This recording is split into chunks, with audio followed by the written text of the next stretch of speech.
சரி திண்டு விட்டு வெளிக்கு போக மாட்டாரா? அதே சொல்லு. திண்டு விட்டு கக்கூஸ்க்கு போக மாட்டாரு, எங்க போன்னு தெரியாது. ஒரு ஆளை கொண்டாந்து காட்டு, என்னத்தை கண்டுட்டீங்க? உன்னைய மாதிரி திங்கிறாரு, உன்னைய மாதிரி பேடுறாரு, உன்னைய மாதிரி மோடுறாரு. சாதாரண பாஷையில சொன்னா என்னப்பா என்ன கண்டுட்டீங்க? ஒண்ணும் கிடையாது. சரி மகான கொண்டு வாங்க, என்னை அவர் ஒரு மிதி மிதிக்கட்டும், நான் அவரை ஒரு மிதி மிதிக்கிறேன், என்ன அவர் பார்க்குமா?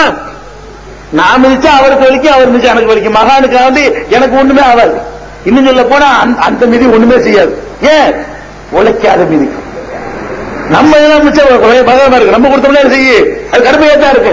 நம்ம எல்லாம் உழைச்சி உடம்ப கண்ட்ரோல வச்சுக்கிட்டு இருக்கிறோம். உழைக்காம இருக்கிறாரு மிதிச்சா என்ன ஆகும்?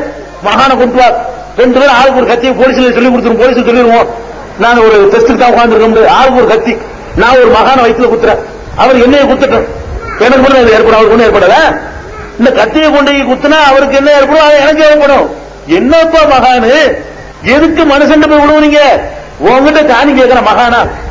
மகான்றீங்கள, எந்த மகானாச்சும் உங்ககிட்ட வாங்காம இருக்கிறானா?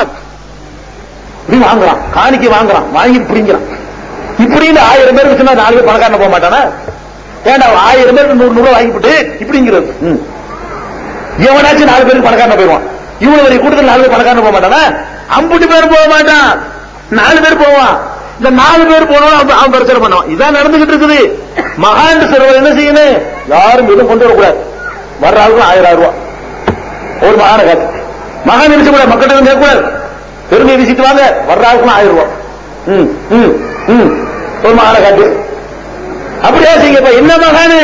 நம்மகிட்ட பிச்சை வாங்குற மகானா? அப்ப இந்த மகான் மகான் சொல்றதெல்லாம் இஸ்லாத்துல கிடையாது. நபிகள் நாயகம் அவர்கள் இப்படிலாம் சொன்னாங்களா? அவங்க மகன் மௌத்தா போயிட்டார் இப்ராஹிம். இப்ராஹிம் மௌத்தா போன அன்னைக்கு சூரிய கிரகணம் ஏற்படுது.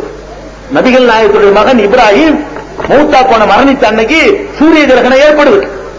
மக்கள் எல்லாம் பேசிக்கிறாங்க, நம்ம நபியுடைய மகன் இறந்திருக்கிறார்ல, அதுக்குதான் சூரிய கிரகணமே ஏற்படும். மக்கள் பேசிக்கிறாங்க. சாதாரண ஆளா நம்ம நபிகள் நாயகத்துடைய மகன் இறந்து போனதுனாலதான் சூரிய கிரகணமே ஏற்படுது அப்படின்னு பேசுறாங்க. நபிகள் நாயகம் வந்து ஆமா அப்படின்னு சொன்னாங்களா? ஆமா, நான் இப்படிப்பட்ட ஆள் தெரியுமா அப்படியே சொன்னாங்க. அந்த சோகத்தை மகனை பறி கொடுத்தா எவ்வளவு சோகம் இருக்கும். அந்த சோகத்தை கூட தூக்கி எறிஞ்சு விட்டு மக்களுக்கு அறிவுரை சொல்ல வந்தாங்க. மக்களே இப்படி சொல்லக்கூடாது, இப்படி சொல்லாதீங்க. அது சூரியனும் சந்திரனும் அல்லாஹ்வுடைய அத்தாட்சிகளில் உள்ளது. அல்லாஹ் நாடும்போது ஏற்படும். யாருடைய மௌத்துக்காகவோ, யாருடைய மரணத்திற்காகவோ, யாருடைய பிறப்பிற்காகவோ இது ஏற்படாது அப்படின்னு அறிவியல் ஒருத்தம் கொடுத்தாங்க. இந்த வழியில வந்துட்டா நீங்க இப்படி போறீங்க, சேகுங்கிறான், முறியுதுங்கிறான், அவன்கிட்ட போய் கையை கொடுக்குறீங்க, காணிக்க கொடுக்குறீங்க. காலை கழுவி குடிக்கக்கூடிய மக்கள் இருக்கிறாங்க. கண்ணீர் வடிக்கிறோம். இஸ்லாமிய மட்டத்தில் இருந்து கொண்டு சேகு என்று சொல்லி ஏமாற்ற வரக்கூடியவர்களுடைய கால்கள்ல விழுந்து கும்பிடக்கூடிய அளவுக்கு போய் கொண்டிருக்கிற சமுதாயம். அவருடைய கால்கள்ல கழுவி பாத பூஜை செய்கிறது இந்த சமுதாயம். இதுக்குதான் அரசு அடி வாங்கினாங்களா? இதுக்குதான் நாடு கடத்தப்பட்டாங்களா? பாத பூஜை பண்ண சொல்லி இருந்தா உனக்கும் சேர்த்து பண்ணிட்டு போறோம்னு அவங்க தயாரா இருந்தாங்க.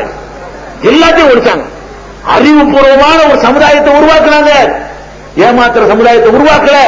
அந்த சமுதாயத்தில் பிறந்துட்டீங்க, இப்படி போறீங்க. அதனால ஒரு விஷயத்தை அடிப்படை விளங்கிக் கொள்ளணும். எவரையும் மகான் என்று நம்ம தீர்மானிக்க முடியாது. அல்லாஹ் மகானுக்கு என்ன இலக்கணம் சொன்னா, அலா இன்னா உலியா அல்லாஹ் லா ஹவுஃபுன் அலைஹிம் வலா ஹும் யஹ்சனூன் அல்லதீன ஆமனு வ கானூ யத்தகூன். இறை நேசர்களுக்கு அச்சமும் இல்லை, கவலை இல்லை.